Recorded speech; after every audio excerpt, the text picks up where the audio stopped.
Good afternoon, Mr. Williams. Will you introduce yourself? Tell us your name and your DOC number, please. Yes, ma'am. Good afternoon. My name is Lester Williams. My DOC number is 493591. Yes, sir. And counsel, would you introduce yourself, please? Good afternoon. My name is Eddie Jordan and I represent Mr. Williams. And My Louisiana bar number is 01450. sir, and generally, counsel will close out at the end for us. Okay, So, Mr. Williams, Yes, ma'am. let me get my list. and by the See, way, we have one witness as well. Sir, St. Andrews. That's correct. Jonathan St. Andrews, yes. I was just fixing to acknowledge his presence, and we'll call on him at the appropriate time. And that is Mr. Williams' son. That's correct. So, Mr. Williams, you're here this afternoon. You're seeking the commutation of your sentence. You were Yes, ma'am. sentenced in the 16th Judicial District, Iberia Parish, in March of 2009. You received a life sentence for a second-degree murder. Is that information correct? That is correct, ma'am. All right, Mr. Williams, your case this afternoon has been assigned to Mrs. Jackson. Would you answer her questions? Good afternoon, Mr. Williams. How are you doing? Good afternoon, ma'am. And I'm a little nervous, but I'm all right. It's understandable. That's understandable. So we'll just get to some small things. How old are you? I'm 71 years old, ma'am. And how long have you been incarcerated on this charge? 18 years, ma'am. And tell us a little bit about yourself back 18 years ago. What kind of work were you doing? What was your background? Yes, ma'am. I had recently retired as a teacher in the Cattle Parish school system. At the time, I was not employed. My wife and I were just basically enjoying life. I'd like to say first that one of my primary reasons for being here is to identify the fact and declare that I am responsible for my wife's life on February 20th, 2006. Tell us what you did to cause her death. She died because of manual strangulation, ma'am. Excuse me.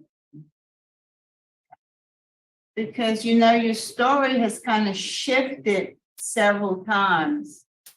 You know, your story has sort of shifted several times.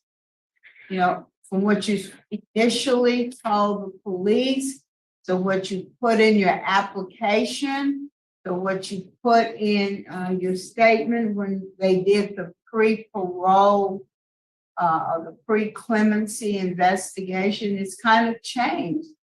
You know, when I read your clemency application, one of the things that struck me is that basically you just stated some details about her injuries, but you never indicated how she got those injuries. You never indicated what you did.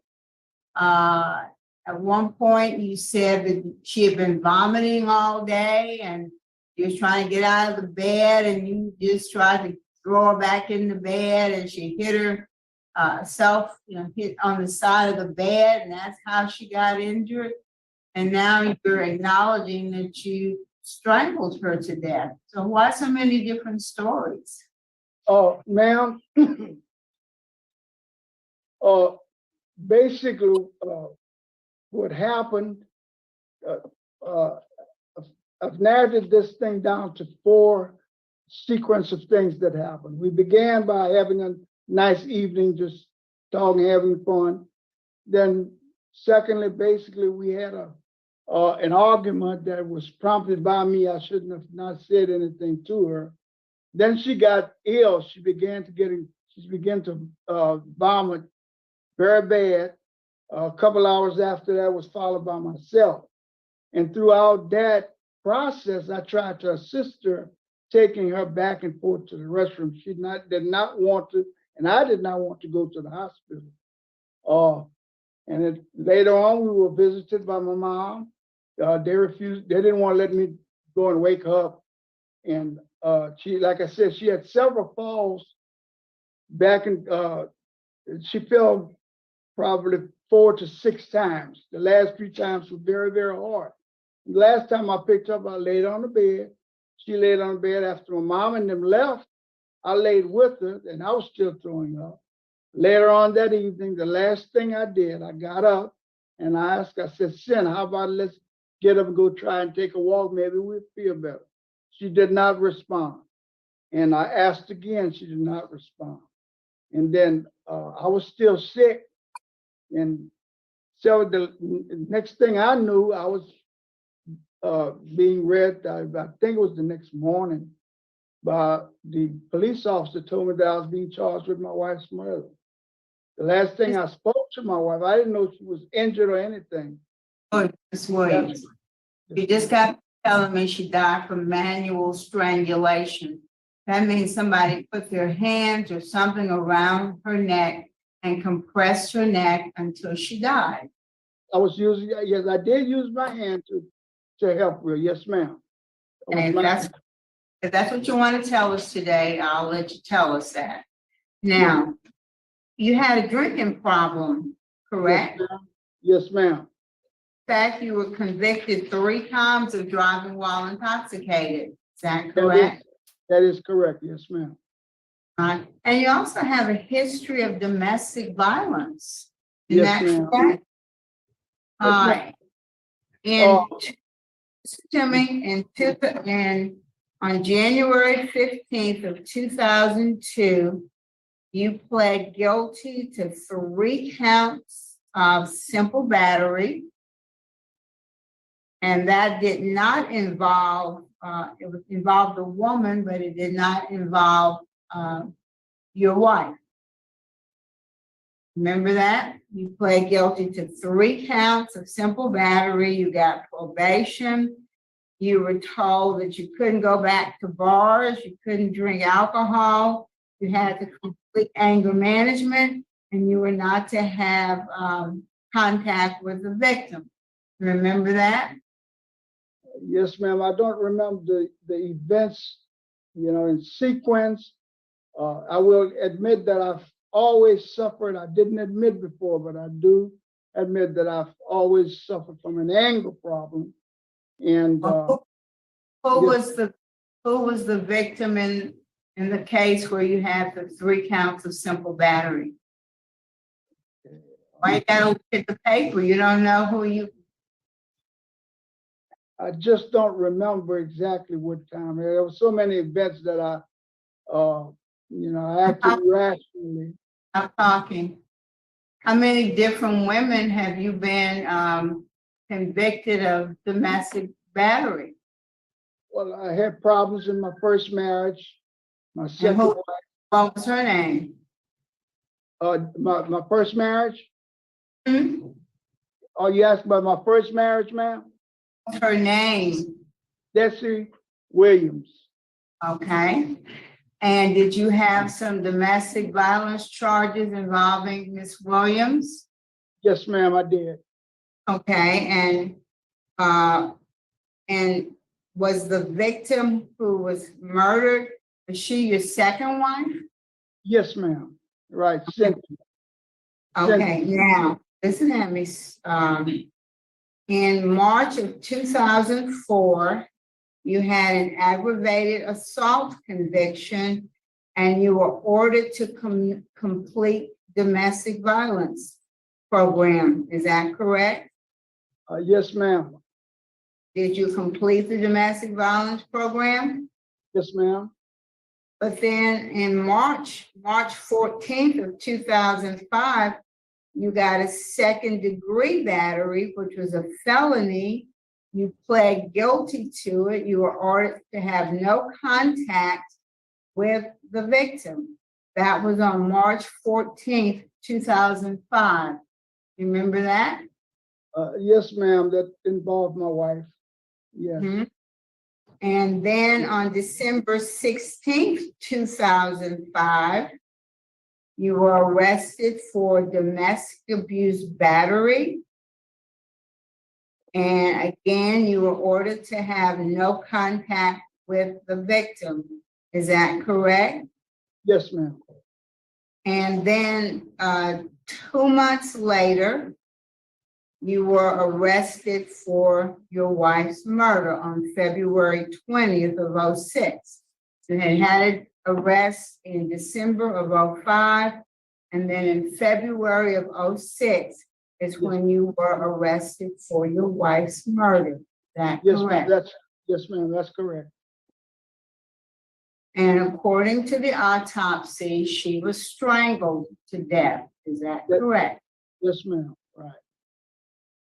Now, I do see, Mr. Williams, in the 17 years you've been, almost 18 years you've been incarcerated, you haven't had any write-ups, which is a good thing. You are a Men B trustee. I see that you've taken Living in Balance, substance abuse. I'm not seeing a whole lot of programs, but you have Thinking for a Change and AA. So tell me what you've learned from your substance abuse classes about your drinking. Yes, ma'am. Number one, at first I knew I had a problem, but I refused to admit it. But now I do. I was in denial, and I'm no longer in denial. I am in recovery, and I have not had a drink since February the 20th, 2006. I was abstained from alcohol use and the use of any mood altering substances, ma'am. Have you been incarcerated since February 20th of 2006? Yes, ma'am, I have.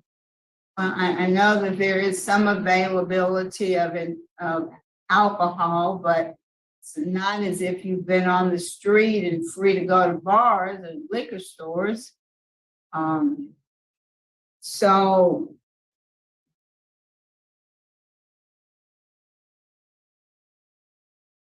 are you an alcoholic?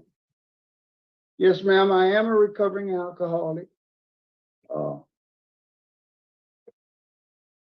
Yes, I am. Yes, ma'am. And tell me some of the other programs that you've taken that you think have helped you in some way.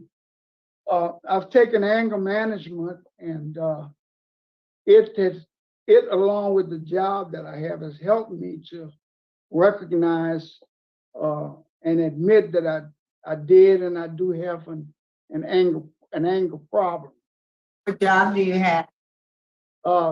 My job falls in the title of orderly, but I have worked from 2009 until now in the Interfaith Chapel as a musician. Work with the Catholic ministers as a Catholic peer minister. As a music teacher. How has that helped you with your anger management? Because, well, basically I work in church all day. I've had to unofficially and sort of exercise my talents in terms of being able to control the way I respond to people that's suffering the same way I am. I'm not as aggressive as I used to in responding to problems and troubles when they come my way. And then I have guys that for some reason they come to me for advice. So I have to try to listen to them, which I wouldn't do. I wasn't too quick to do before all of this happened. Now I'm willing to listen and try to not be so aggressive dealing with people in a negative way. because I feel that I have an obligation to provide as much support as I can and be as humble and as helpful as I can in a positive way.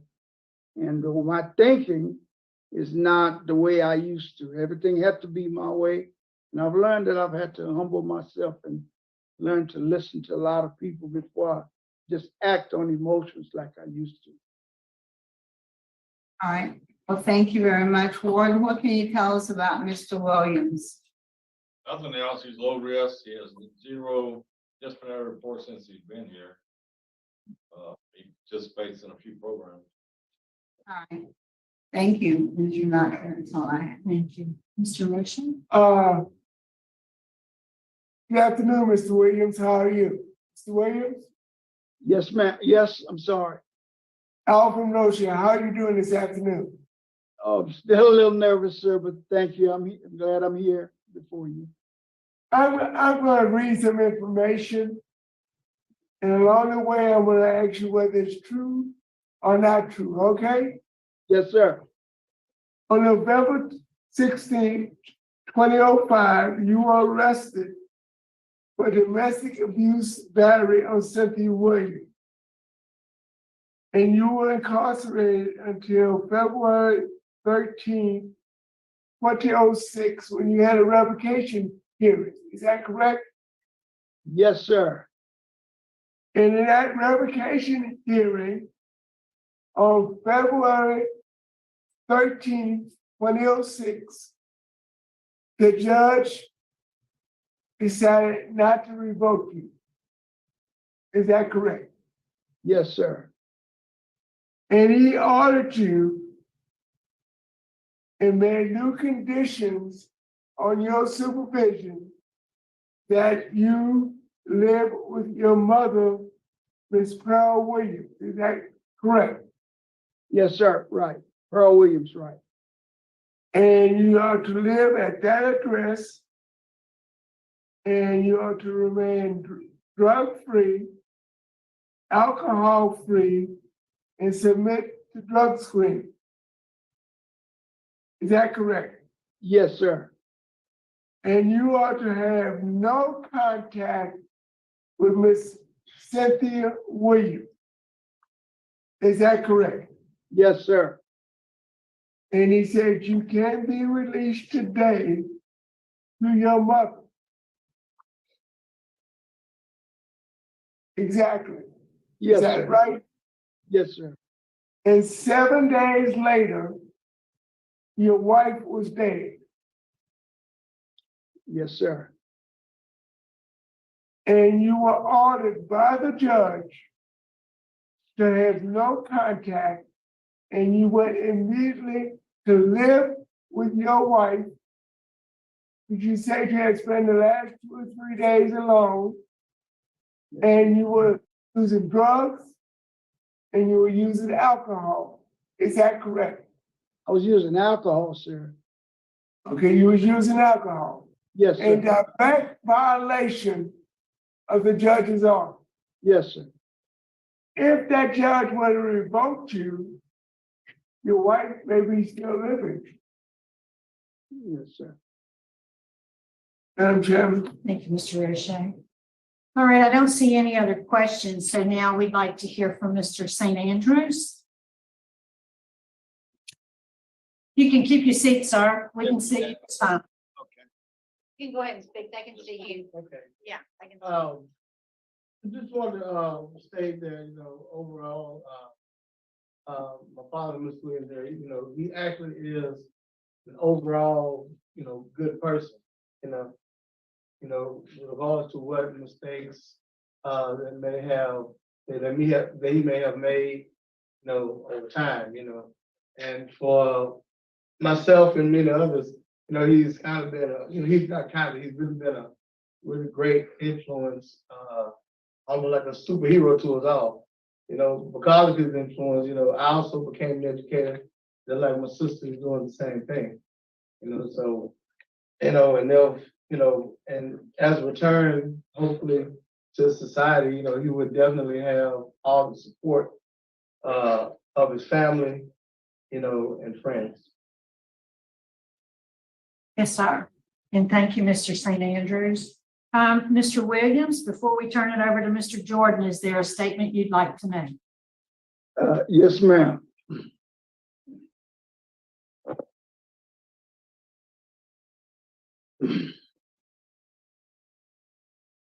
Good afternoon again. I would like to thank the Pardon and Parole Board for allowing me to appear before them this afternoon. Thanks to Warden Cooper and any other administrative personnel in our presence. My attorney, Eddie Jordan Jr., my son, Jonathan, for appearing before you this afternoon. This here is not totally about me, but about the victims who have been impacted by this horrible crime and the death of my wife, Cynthia Williams.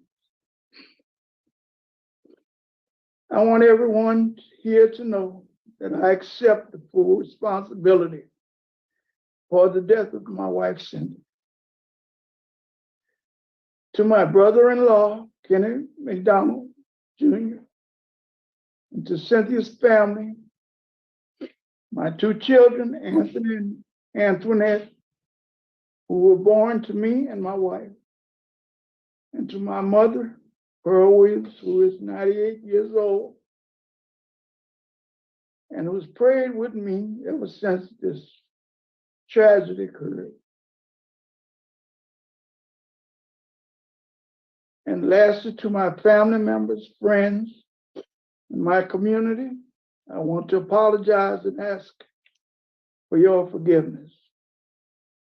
I would like to acknowledge members of the Louisiana Pardon and Parole Board, law enforcement, and healthcare professionals who were impacted as a result of my actions. I also ask for your forgiveness. I take full responsibility for the death of my wife, Cynthia, and I'm extremely sorry, remorseful, and grief-stricken because of her death. It has been extremely painful for me to think about the level of trauma, grief, suffering, and pain my victims have experienced and endured. I not only feel sympathetic toward their suffering, but I am also empathetic.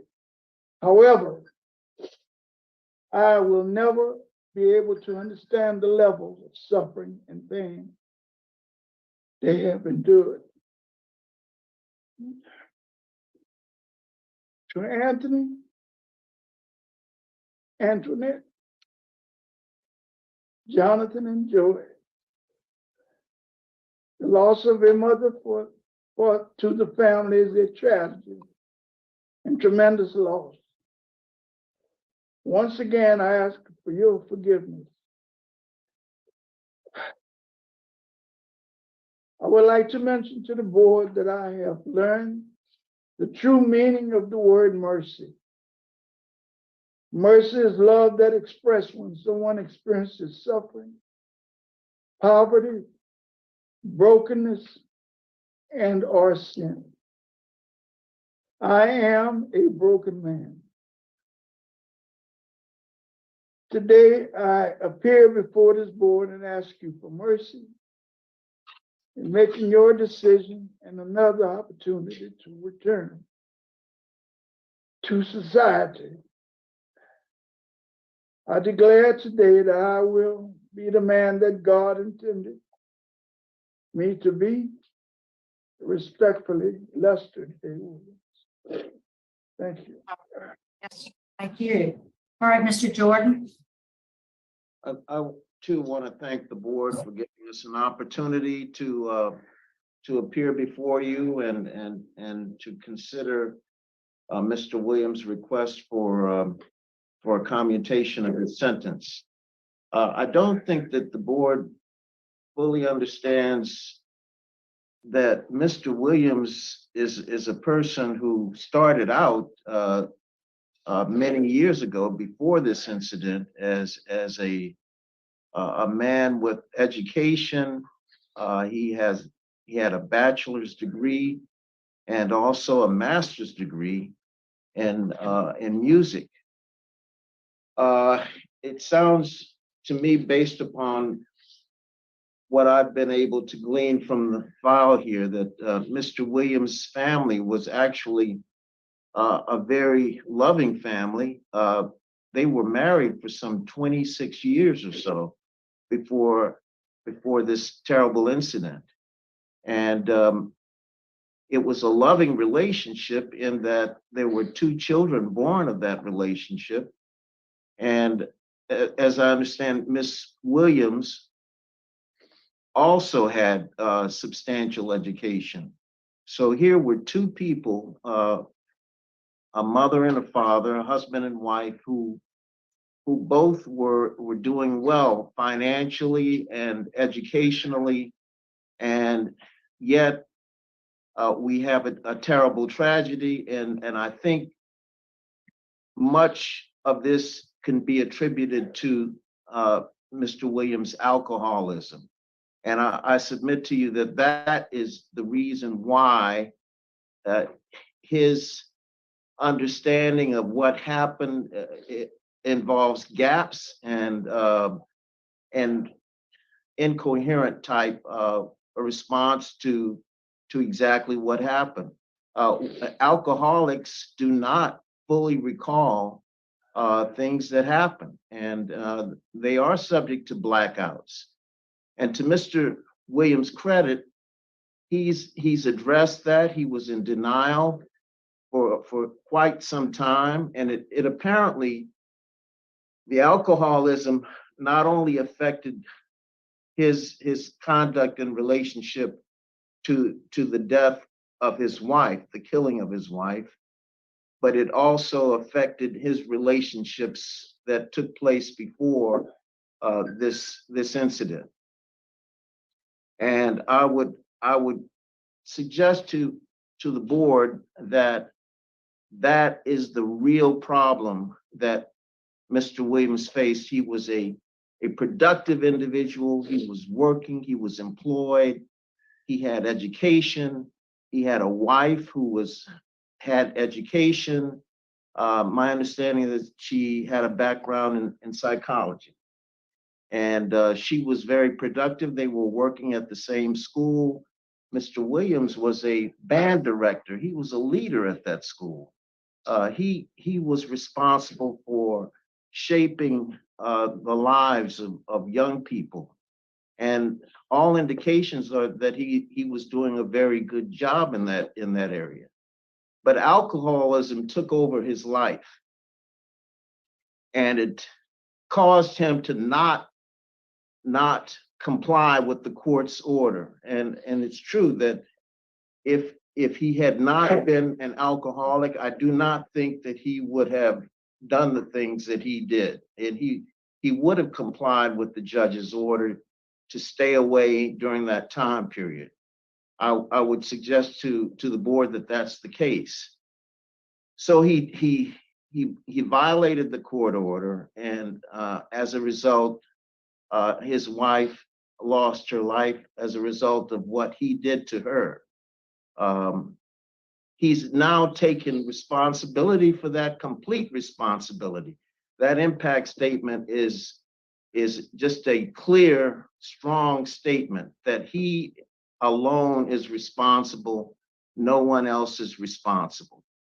And he's taken control of his life by taking the courses on alcoholism, on substance abuse. And he's admitted that he's an alcoholic, a recovering alcoholic.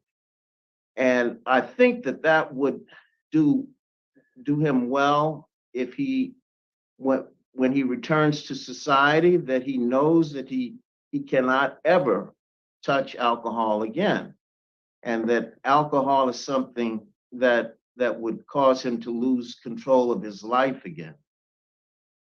So he successfully completed that program.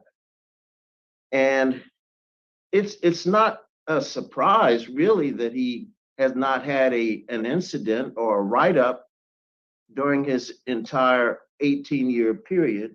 18 years, is that it? Here at Angola. He hasn't been subjected to alcohol or any other kind of substance.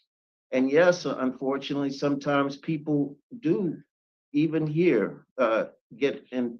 They sometimes become involved with substance abuse, and yet Mr. Williams has not. And that is an indication of his commitment to being a different kind of person, a new person. And I submit to the board that he would not get involved in crime again. He would never commit any kind of crime, particularly this kind of offense, but no kind of crime. And all the indicators here are that he is a strong candidate for clemency because of his age in part. A person who is older is not a high risk for recidivism. He's 71 years old, and he has significant health problems. The fact of the matter is that his health problems make his lifespan shorter, and so he would not be expected to live another 20 or 30 years, or even a shorter time period than that. All of that indicates to me that he's going to live the rest of his life in a way that would be in keeping with the rules of society and the laws that we have here, and that he would be a productive asset to his community. He has a family that's supportive. The board knows that he would go back and live with his mother. Is that correct? With the son, I'm sorry. And he also is in a position to earn a living. He has a certificate in pesticides and also another certificate in ministry. And these are courses and programs that he's taken since he's been at the prison. So he is not going to be a burden on society. He's going to be productive. He's going to be positive. He's going to earn a living. He is not going to get involved in any kind of activity that would make the board feel bad about their decision.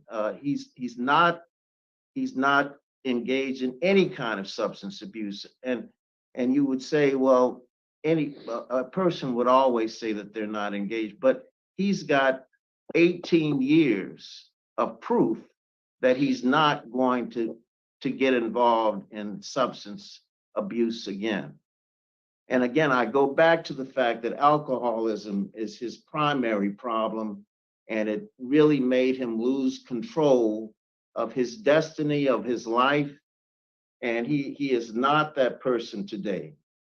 And I asked the board to consider giving him mercy, to show him mercy, and give him an opportunity to come back to society by commuting his sentence. Yes, sir. Thank you. I do believe the board is prepared to vote. Mrs. Jones? I like that. We have a motion for executive session. Is there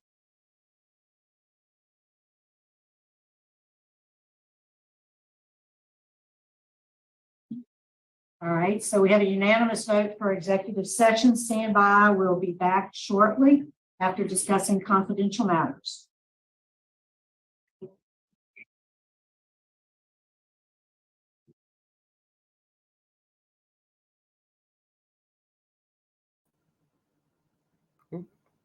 I'm actually doing this from my hotel room across the world.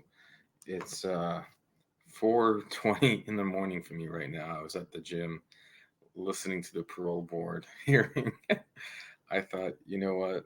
I'm done the gym and maybe I can actually get one in. And I'll try to get a few in if my schedule allows it. It's interesting listening to 4 in the morning.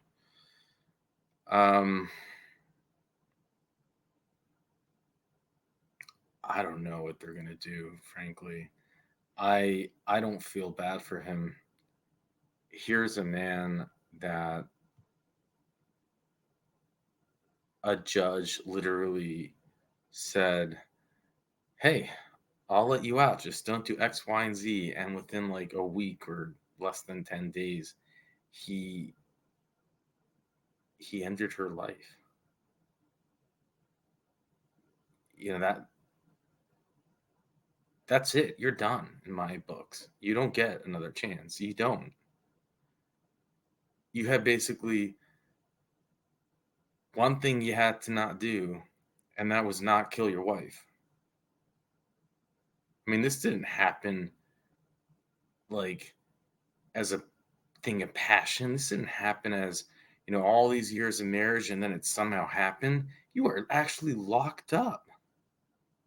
And a judge let you out and said, you just can't go near her. Not only do you go near her, but you end her life. And it's like, I don't know, when did this happen? It's like 13 years later, you're asking to get back on the street? No. You're a dangerous man. This is all on you, buddy.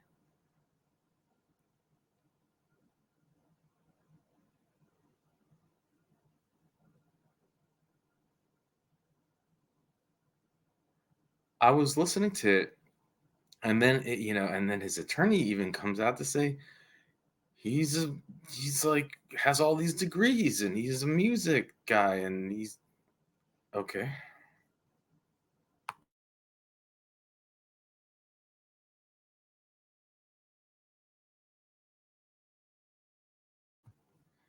And on the flip side, I would say, well, then on the contrary, you got to be smarter than that. You're not a teenager. You're not a little kid. All right, Mr. Williams, we are back in regular session and we are prepared to vote. Mrs. Jackson will be voting first. All right, Mr. Williams, this is really, really unfortunate case. You're 71 years old. But you've only served about a little over 18 years on this sentence.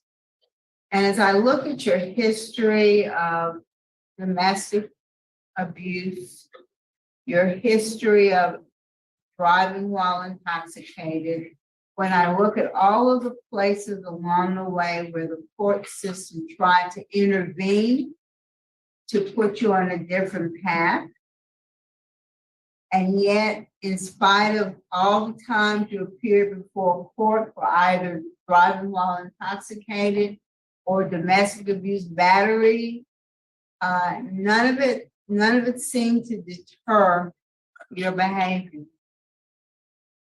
And so, as I look at the case as a whole, because of your history of domestic violence, because of your demonstrated record of disregarding court orders and the insufficient amount of time served on this charge, our vote today is. Thank you, Mr. Roche. Thank you, Madam Chairman. Mr. Williams, based on a long history of domestic abuse, law enforcement opposition from the victim's family, and 17 years and 4 months for premeditated murder is insufficient time served. Therefore, I'm going to deny your request. Mr. Marabella. Thank you, Madam Chairman. My vote is the same for the same reasons as my colleagues. Mr. Freeman. I agree. And, Mr. Williams, I do agree with my colleagues. I think your attorney made some good arguments, did a good job for you, but you know, you have an extensive history of domestic violence. My vote today also is to deny. So today, sir, your application for clemency has been denied. Thank you, Warden. That concludes our business. We're adjourned. It's 3:28. Thanks for helping us out today. Thank y'all. Thank you. Thank you.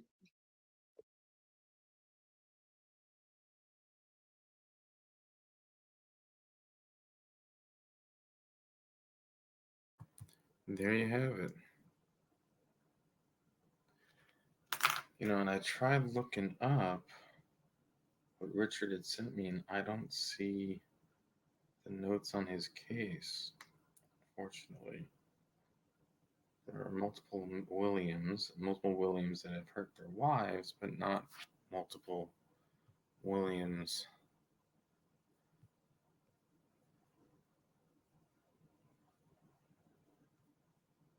that, well, not this William. Let's see if I can find it this way. Hold on a second.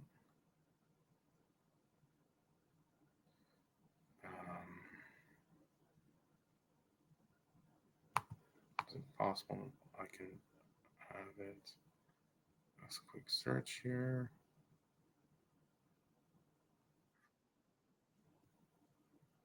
Hang on, I'm sorry. Okay, now I feel just like I'm who's gonna actually hang around. Well, I thought for this long, but I'm trying to find the court transcripts. I just came up from the gym, so I didn't have it ready. And when I typed in Williams, it didn't come up in my inbox because, as you know, Richard sends me all this information ahead of time, which makes it so much easier and especially convenient when you're traveling. So I'm just checking if I can do a quick Google search. I'm sure if it's not here for a reason. But also, Lester J. Williams. Lester. Let's see if he typed it in differently.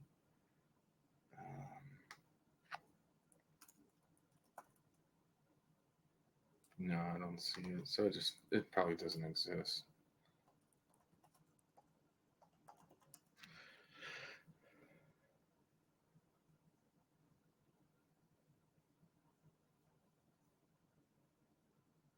Wait, I do find something. I do see something.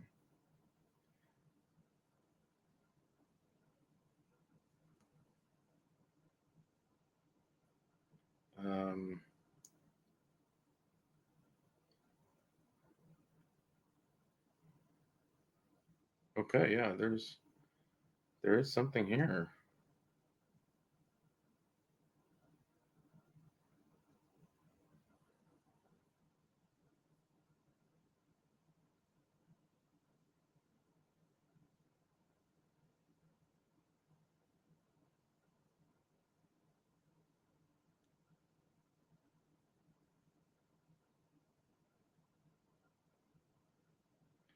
But I need to make sure.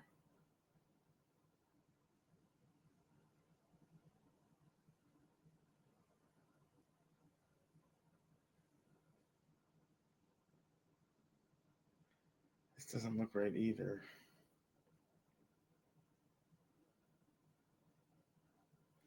No, I think this is it. Gosh, it's a much more violent crime than they even described here.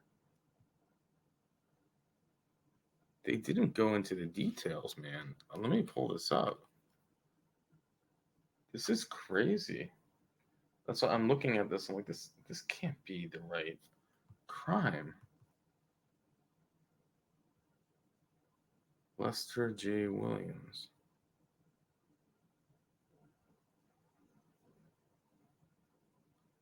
Lester J.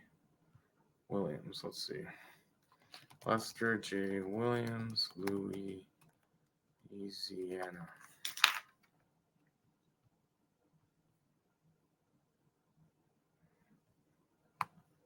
I'm going to share it with you.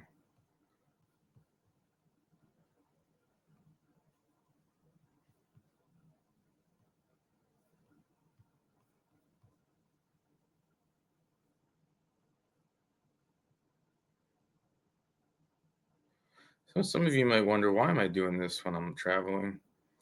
And frankly, I didn't expect to, but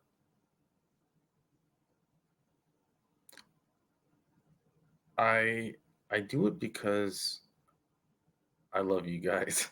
And I feel that if I can do it, then I should. Why not? I can do a couple here and there. I enjoy doing it. And I mean, there are other things I could be doing, right? I could just be hanging out, watching my favorite YouTube shows, or maybe doing some work stuff. That could be a good one. But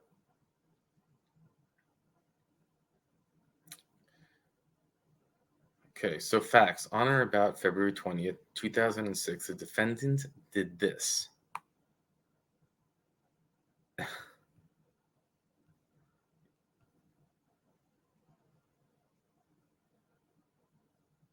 Okay. It wasn't just like, I don't know what they were saying. I mean, I was on the treadmill, but from what I recall, it was like they're trying to get him to say what he did, and he said that he like moved over, and then it was like he like totally played it off. The defendant asserts the circumstantial evidence was insufficient to prove that he possessed this intent to do that to his wife. The evidence was insufficient to establish the elements of second degree. So he wanted to say it was a mistake.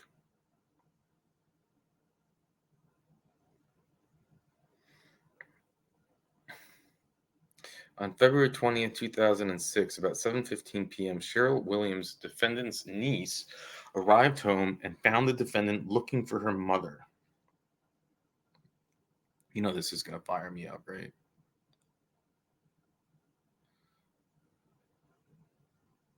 He told her that his wife Cynthia had been sick all day, vomiting, but now that she was not breathing, he did not want his niece to call 911 when she offered to call, because why would he do that, right? Then, when Anne, defendant's sister, Miss Williams' mother, arrived, she called the police.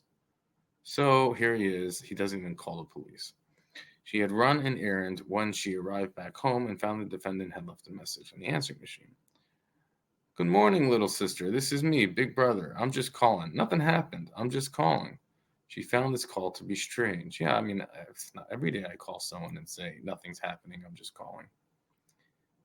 She testified that after she called the police that evening, she waited before she went to the defendant's house until she was sure the police would already be there. The Denise, sergeant of the Iberia Parish Sheriff's Office, responded to the call. Defendant met him at the door and told him that the victim had been throwing up all day. He stated that she had stopped breathing about 2 hours prior to the sergeant's arrival. He told the sergeant that he had gone to his sister's house to tell her about the victim. Sergeant Denise thought this was odd and asked him if his cell phone worked. The defendant told him yes, well, it did, of course. The victim was found naked, lying on a bare mattress in the bedroom. Robert Green, a detective with the Iberia Parish Sheriff's Office, made a DVD of the crime scene and took photographs. Remember those things, DVDs? The DVD was shown to the jury. He located several blood splatters on the door frame on the wall of the bathroom and in the bathroom. Blood splatter. He collected samples of the blood, which ultimately proved to be the victim's. An investigator from the Iberia Parish Coroner's Office conducted an initial external examination of the body at the crime scene. He was qualified by the trial and testified that the body had several remarkable contusions or bruisings. There was a contusion at the corner of her mouth. There was blood line in the gum line. Bruising and swelling along the side of her neck and the top of her shoulder. Bruising in the pelvic area and bruising in the upper left arm. There was also some bruising on one of her legs. He testified that the most bruising was red in color and was indicated. This is why I wanted to read it, because we so often don't get the truth at these hearings. Like, he literally made it like, I don't know, we were lying together and I pulled her and then, boop, I don't know what happened. But let me out. I'm a changed man. He determined that the victim had been dead any time from 2 to 24 hours prior to 2 to 24. Okay.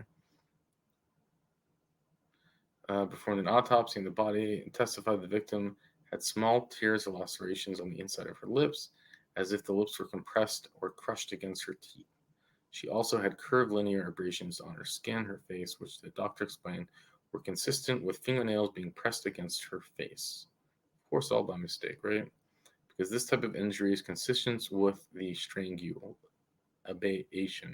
The doctor conducted an external examination of the victim's neck and throat.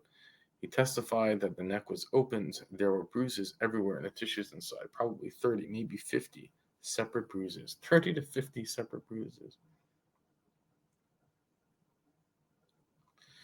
Scattered through those tissues were several of them being the carotid arteries. While generally strangulation causes tiny blood vessels in the eyes to break, called someone's gonna correct me on this one.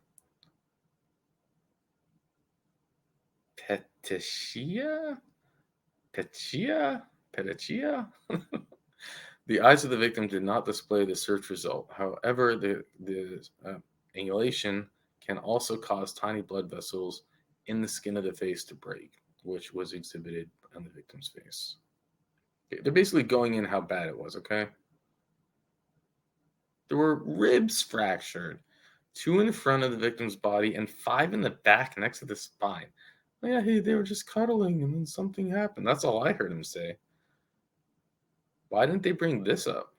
Portions of the ribs were shattered into tiny pieces, which had cut through the chest cavity. There are also old fractures. The doctor testified the injuries were consistent with violent blow. The victim had a blood level content of 0.02, indicating that she had consumed shortly before the doctor that the cause of the victim's death was manual angulation. And if I'm saying it weird, it's because of the YouTube algorithm. I don't know why, but you know.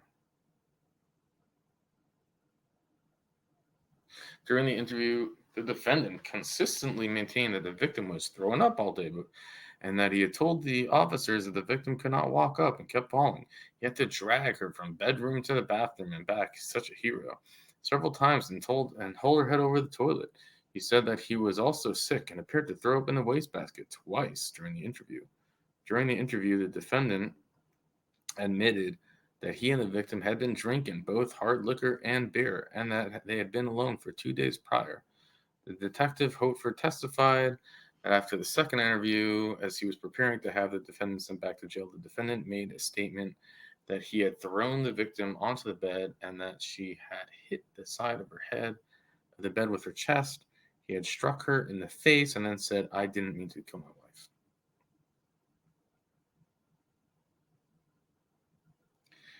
The state presented evidence of the past of physical violence the defendant had committed against the victim starting in 1999 when he was charged with simple battery on December 8, 2000, sentenced to 15 days in jail. Jeremy Haley, a patrol sergeant, testified that he responded to a domestic abuse call. Okay, so they're talking about that call. On December 23, 2004, the defendant was charged with second-degree battery of the victim. He was convicted and spent 5 years at hard labors, which was suspended. 5 years were suspended probation. The conditions included not to see the victim, right? January 6, 2006, he was charged again. This guy is a real peach. Sorry, Peach. February 13, 2006, the trial court did not brief trial. I don't feel bad for him. I have no empathy for him. He's got a great record in prison because there's no woman for him to beat up on. That's why.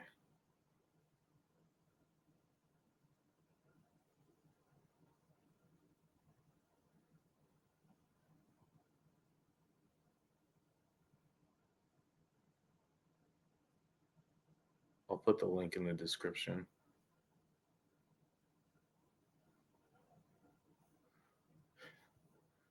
like well, it doesn't explain the broken bones and ribs and crushed, she was beaten to a pulp. Yeah.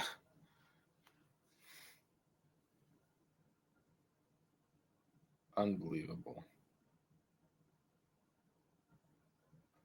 This man has been abusing his wife for as long as, probably as long as they've been married, just to guess, right? But the records indicate it's been a long time.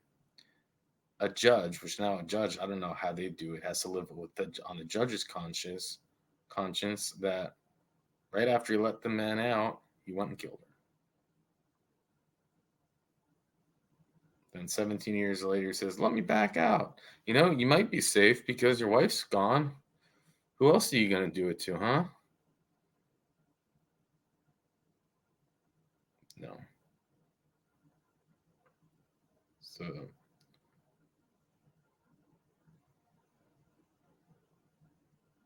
he's a menace to society.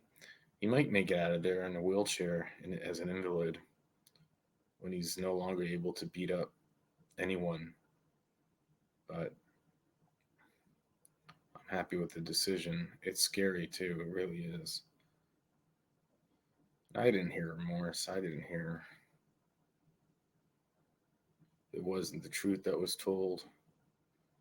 It was like from what I heard, it was an educated man who's probably, you know, this talk of the community, and no one knew what was happening behind closed doors. Behind closed doors, he was a vicious monster. And then he had one thing to do to stay out, and he couldn't help it. He couldn't help it. He had to go back there, back to that house, and he had to finish the job. And he did.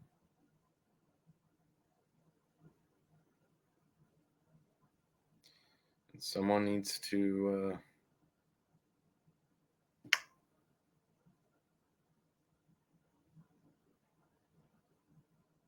it's important to see this for any of you who are in relationships. It doesn't stop with age. He wasn't a young man when he did this. Some people don't change. Some people don't change. And it could get to the point where your life is taken away. So if there's any takeaway from this, and you're in a type of relationship like this could be an ending, and it's not a happy one for anyone. With that, I'll let you go.